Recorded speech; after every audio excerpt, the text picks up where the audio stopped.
Hello and welcome to this very brief video that will explain a little about the new SIMS Next-Gen Exclusions and Suspensions module.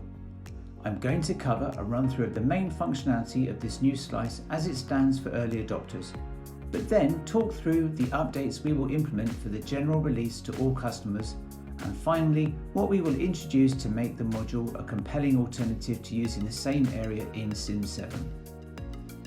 When a user with the appropriate permissions logs into SIMS Next-Gen, they will have access to the conduct area, which initially will be for exclusions and suspensions.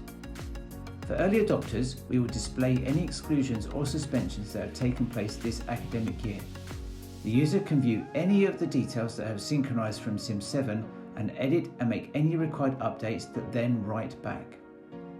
Write back to SIMS 7 is important to ensure statutory processes such as your census returns and CTF files continue to operate accurately.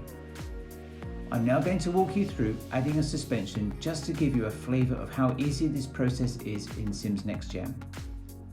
Let's start by clicking on the Add New button in the top right corner of the screen.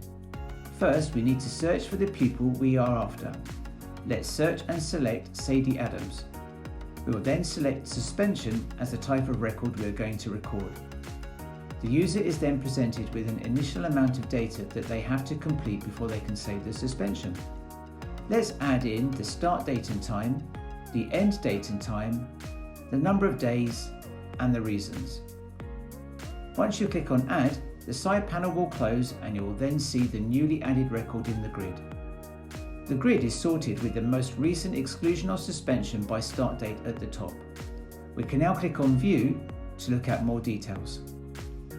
For a suspension, we can enter any governor review details if this took place, which for this example we will leave blank.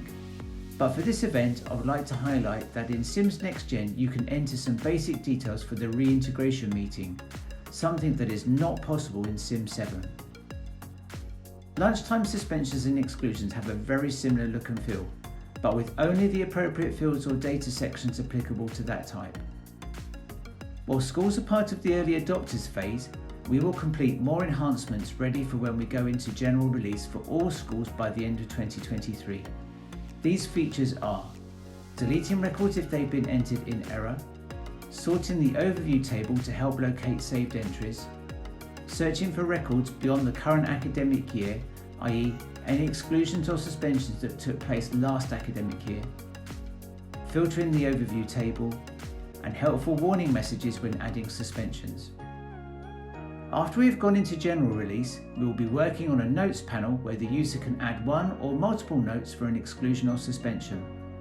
This will enable the school to record more details, evidence or action points for anyone involved in the event. This will be ideal for the reintegration meeting where action points or interventions might be put in place. After the release of the notes functionality, the team is looking at the possibility of linking and uploading files to SIMS Next-Gen, which will also enhance the usability experience and this area and hopefully drive you to use this for exclusions and suspensions instead of the same area in SIMS 7. Thank you for watching. Any questions or feedback, please do not hesitate to contact us.